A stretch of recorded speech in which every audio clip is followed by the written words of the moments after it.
5장. 무리가 몰려와서 하나님의 말씀을 들을새 예수는 게네사렛 호숫가에 서서 호숫가에 배 두 척이 있는 것을 보시니 어부들은 배에서 나와서 그물을 씻는지라. 예수께서 한 배에 오르시니 그 배는 시몬의 배라. 육지에서 조금 떼기를 청하시고 앉으사 배에서 무리를 가르치시더니 말씀을 마치시고 시몬에게 이르시되 깊은 데로 가서 그물을 내려 고기를 잡으라. 시몬이 대답하여 이르되 선생님, 우리들이 밤이 새도록 수고하였으되 잡은 것이 없지만은 말씀에 의지하여 내가 그물을 내리리이다 하고 그렇게 하니 고기를 잡은 것이 심히 많아 그물이 찢어지는지라. 이에 다른 배에 있는 동무들에게 손짓하여 와서 도와달라 하니 그들이 와서 두 배의 채움에 잠기게 되었더라. 시몬 베드로가 이를 보고 예수의 무릎 아래 엎드려 이르되 주여, 나를 떠나소서, 나는 죄인이로소이다 하니 이는 자기 및 자기와 함께 있는 모든 사람이 고기 잡힌 것으로 말미암아 놀라고 세베대 아들로서 시몬의 동업자인 야고보와 요한도 놀랐음이라. 예수께서 시몬에게 이르시되 무서워하지 말라. 이제 후로는 네가 사람을 취하리라 하시니 그들이 배들을 육지에 대고 모든 것을 버려두고 예수를 따르니라. 예수께서 한 동네에 계실 때에 온몸에 나병 들린 사람이 있어 예수를 보고 엎드려 구하여 이르되 주여, 원하시면 나를 깨끗하게 하실 수 있나이다 하니 예수께서 손을 내밀어 그에게 대시며 이르시되 내가 원하노니 깨끗함을 받으라 하신대 나병이 곧 떠나니라. 예수께서 그를 경고하시되 아무에게도 이르지 말고 가서 제사장에게 네 몸을 보이고 또 네가 깨끗하게 됨으로 인하여 모세가 명한 대로 예물을 드려 그들에게 입증하라 하셨더니 예수의 소문이 더욱 퍼짐에 수많은 무리가 말씀도 듣고 자기 병도 고침을 받고자 하여 모여오되 예수는 물러가사 한적한 곳에서 기도하시니라. 하루는 가르치실 때에 갈릴리의 각 마을과 유대와 예루살렘에서 온 바리새인과 율법 교사들이 앉았는데 병을 고치는 주의 능력이 예수와 함께 하더라. 한 중풍병자를 사람들이 침상에 메고 와서 예수 앞에 들여놓고자 하였으나 무리 때문에 메고 들어갈 길을 얻지 못한지라. 지붕에 올라가 기와를 벗기고 병자를 침상째 무리 가운데로 예수 앞에 달아내리니 예수께서 그들의 믿음을 보시고 이르시되 이 사람아, 네 죄 사함을 받았느니라 하시니 서기관과 바리새인들이 생각하여 이르되 이 신성 모독하는 자가 누구냐? 오직 하나님 외에 누가 능히 죄를 사하겠느냐? 예수께서 그 생각을 아시고 대답하여 이르시되 너희 마음에 무슨 생각을 하느냐? 네 죄 사함을 받았느니라 하는 말과 일어나 걸어가라 하는 말이 어느 것이 쉽겠느냐? 그러나 인자가 땅에서 죄를 사하는 권세가 있는 줄을 너희로 알게 하리라 하시고 중풍병자에게 말씀하시되 내가 네게 이르노니 일어나 네 침상을 가지고 집으로 가라 하시매 그 사람이 그들 앞에서 곧 일어나 그 누웠던 것을 가지고 하나님께 영광을 돌리며 자기 집으로 돌아가니 모든 사람이 놀라 하나님께 영광을 돌리며 심히 두려워하여 이르되 오늘 우리가 놀라운 일을 보았다 하니라. 그 후에 예수께서 나가사 레위라 하는 세리가 세관에 앉아 있는 것을 보시고 나를 따르라 하시니 그가 모든 것을 버리고 일어나 따르니라. 레위가 예수를 위하여 자기 집에서 큰 잔치를 하니 세리와 다른 사람이 많이 함께 앉아 있는지라. 바리새인과 그들의 서기관들이 그 제자들을 비방하여 이르되 너희가 어찌하여 세리와 죄인과 함께 먹고 마시느냐? 예수께서 대답하여 이르시되 건강한 자에게는 의사가 쓸데없고 병든 자에게라야 쓸데있나니 내가 의인을 부르러 온 것이 아니요 죄인을 불러 회개시키러 왔노라. 그들이 예수께 말하되 요한의 제자는 자주 금식하며 기도하고 바리새인의 제자들도 또한 그리하되 당신의 제자들은 먹고 마시나이다. 예수께서 그들에게 이르시되 혼인집 손님들이 신랑과 함께 있을 때 너희가 그 손님으로 금식하게 할 수 있느냐? 그러나 그날에 이르러 그들이 신랑을 빼앗기리니 그날에는 금식할 것이니라. 또 비유하여 이르시되 새 옷에서 한 조각을 찢어 낡은 옷에 붙이는 자가 없나니 만일 그렇게 하면 새 옷을 찢을 뿐이요 또 새 옷에서 찢은 조각이 낡은 것에 어울리지 아니하리라. 새 포도주를 낡은 가죽 부대에 넣는 자가 없나니 만일 그렇게 하면 새 포도주가 부대를 터뜨려 포도주가 쏟아지고 부대도 못 쓰게 되리라. 새 포도주는 새 부대에 넣어야 할 것이니라. 묵은 포도주를 마시고 새 것을 원하는 자가 없나니 이는 묵은 것이 좋다 함이니라. 아멘. 누가복음 5장에는 여러 가지 사건이 등장하는데 이 각각의 사건들이 다 매우 의미가 깊어요. 중풍병자를 고치는 사건은 이미 우리가 이전에 보았고, 오늘은 예수께서 베드로를 부르시는 사건을 함께 여러분과 나눠보고자 합니다. 예수님이 게네사렛 호숫가에 서셨는데 많은 사람들이 예수님께로 몰려왔습니다. 얼마나 많은 사람들이 몰려왔는지 예수님께서 배에 오르셔서 육지로부터 조금 떨어져서 사람들에게 설교를 해야 할 만큼 많은 사람들이 예수님께 몰려왔어요. 갈릴리 바다는 그 주변에 해변가를 중심으로서 마을들이 형성되어 있는데 그 마을들의 이름으로 불리기도 했습니다. 디베랴 동네 사람들은 갈릴리 바다를 디베랴 호수라고 부르고, 게네사렛 동네에 사는 사람들은 갈릴리 바다를 게네사렛 호수라고 그렇게 부르고 자기 동네 이름을 붙여서 불렀단 말이죠. 근데 예수님이 지금 어디 계신 거예요? 게네사렛 동네 해변가에 계신 거예요. 베드로는 가버나움 사람입니다. 그런데 밤새 그물질을 하고 허탕질을 해서 그물을 씻는데 어디 와서 그물을 씻어요? 게네사렛. 자기 마을하고 한참 떨어진 그 동네에 와서 그물을 씻습니다. 여러분, 고기를 잡고 일과를 마쳤으면 자기 동네로 돌아가서 그물을 손질하는 게 정상이죠. 그런데 하필 베드로는요, 그날 자기 동네로 가버나움으로 가지 않고 게네사렛으로 와서 거기서 그물을 씻습니다. 그런데 하필 그 순간 예수님께서 그 게네사렛에 오십니다. 사람들이 몰려들어서 해변가에 있는 배 두 척을 보시고 배 하나에 오르셨는데 그게 하필 베드로의 배입니다. 여러분, 이게 다 우연일까요? 여러분, 언제 우리 인생 속에 일어나는 우연이 필연으로 인식되는 줄 아세요? 사랑할 때입니다. 특별한 관계 속으로 들어올 때.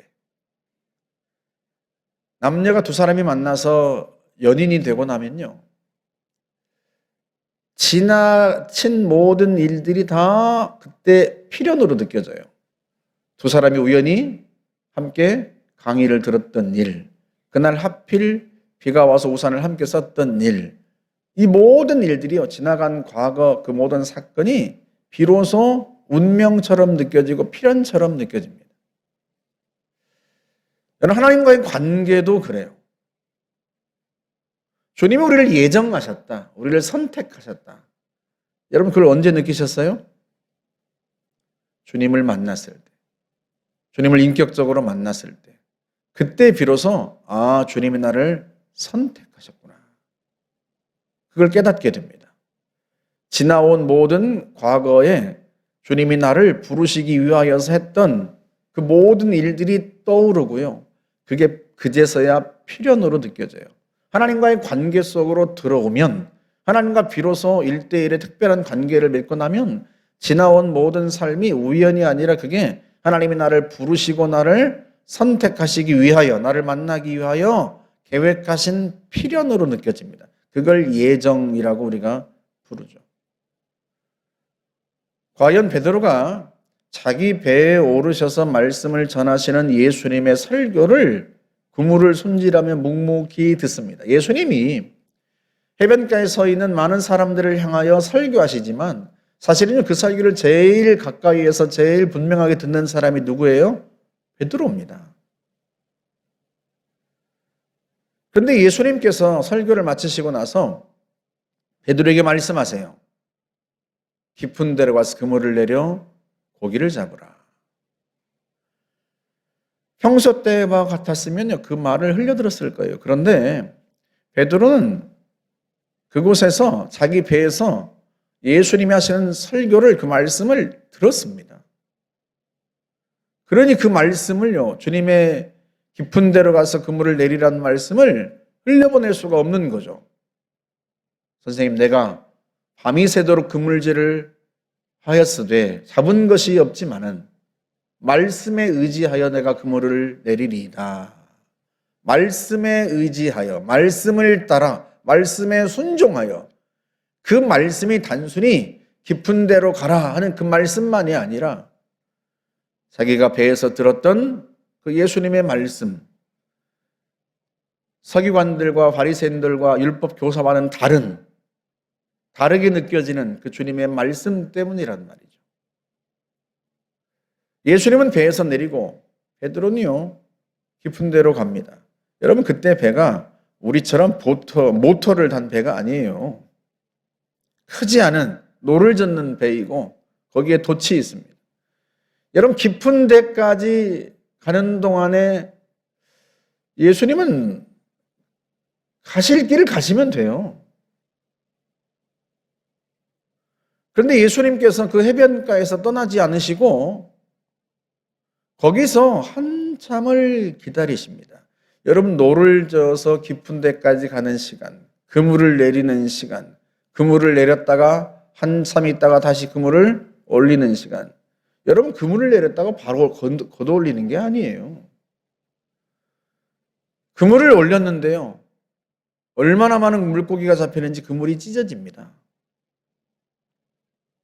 다른 배를 손짓해서 오라고 합니다. 해변에 있던 또 다른 배가 그 깊은 데까지 노를 져서 갑니다. 여러분, 이 시간이요, 굉장히 많은 시간이 흘러가는 거예요. 그런데 예수님께서 해변에서 꼼짝도 안 하시고 베드로를 기다리고 계십니다.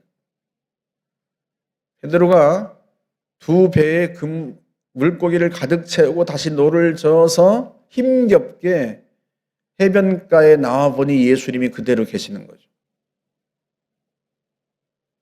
베드로가 예수님 앞에 엎드려서 나를 떠나소서, 나는 죄인입니다 하고 고백합니다. 베드로의 꿈이 뭐예요? 만선. 아침에 노를 저을 때마다 만선하게 하소서 기도하지 않았겠습니까? 직장인들의 꿈이 뭐예요? 승진하는 거. 사업하는 사람들이 꿈이 뭡니까? 사업이 번창하는 거. 번창하게 하소서. 승진하게 하소서. 베드로는요, 만선을 했어요. 자기가 원하는. 얼마나 기쁜 일이에요?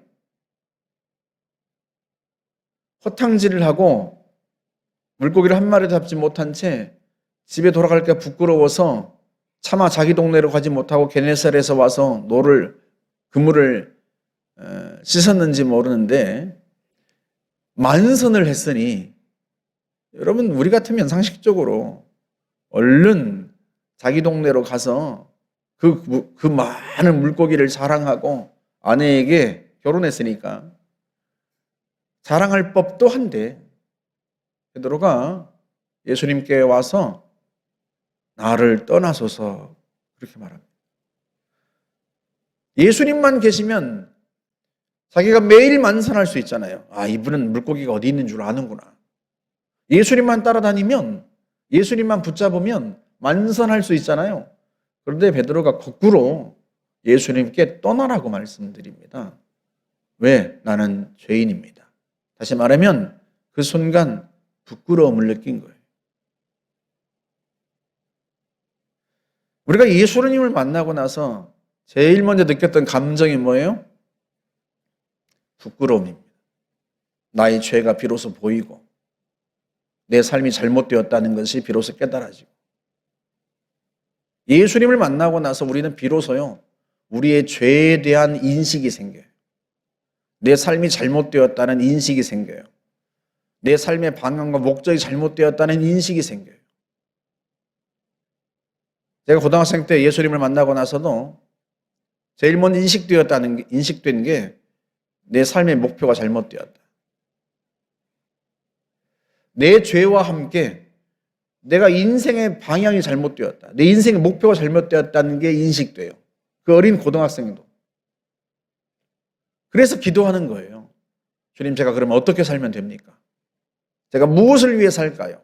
지금까지 돈 많이 버는 게 제 인생의 목표였습니다. 베드로처럼 만선하는 것. 돈 많이 벌어서 좋은 대학 들어가고 좋은 직장 들어가서 돈 많이 벌어서 행복하게 잘 먹고 잘 사는 게 내 인생의 꿈이었습니다. 왜냐하면 어릴 때부터 우리 아버지가 하신 말씀이 그거였거든요. 좋은 대학 들어가서 좋은 직장 들어가서 부자 돼야 된다. 우리 아버지의 꿈이었고요. 제가 그 말씀을 들으면 살았어요. 그런데 예수님을 만나고 나서요, 내 죄가 보이고 내 인생이 잘못되었다는 게 느껴져요. 내 인생의 방향이 잘못되었어요. 예수님을 만나기 이전에 우리는요, 우리의 인생의 방향과 삶의 목적이 잘못되었다는 걸 모릅니다. 부자 되고 싶고, 높아지고 싶고, 사람들 앞에 떵떵거리고 싶고, 자랑하고 싶은 그 삶의 목표들이요, 사실은 다 잘못된 방향으로 가는 거예요. 근데 예수님을 만나니까 비로소 베드로가 그게 보여요. 자기의 지난 과거가 보이고, 자기의 죄가 보이고, 자기의 목표가 잘못된 게 보이고, 삶의 방향이 잘못된 게 보여요. 두렵습니다. 부끄러워요. 부끄러워서 주님 앞에 설 수가 없어요. 그래서 나를 떠나소서, 나는 죄인입니다 하고 고백하는 거죠. 주님이 그에게 말씀하십니다. 나를 따라오너라. 내가 너로 사람을 낚는 어부가 되게 하리라. 그의 잘못된 삶의 방향을 교정하시죠. 주님을 따라오라 명령하십니다. 사람을 낚는 어부가 되게 하리라 말씀하세요. 인생의 방향, 참된 인생의 목적, 그게 뭐예요? 사람을 구원하는 거예요. 예수님이 왜 이 땅에 오셨어요? 사람을 구원하기 위해서. 하늘 보좌를 버리고 하늘 영광을 버리고 낮고 천한 이 땅에 오신 이유가 뭐예요? 사람을 구원하기 위해서. 그걸 예수님은 자신의 삶을 통해서 우리에게 보여주셨어요. 그리고 베드로에게 말씀하시는 거예요. 사람을 낚는 어부가 되게 하리라. 다니엘서 12장 3절에서 말씀합니다. 많은 사람을 옳은 대로 돌아오게 한 자는 별처럼 영원히 빛나리라. 누구 앞에서 빛난다고 했죠? 누구 앞에서 빛나는 거예요?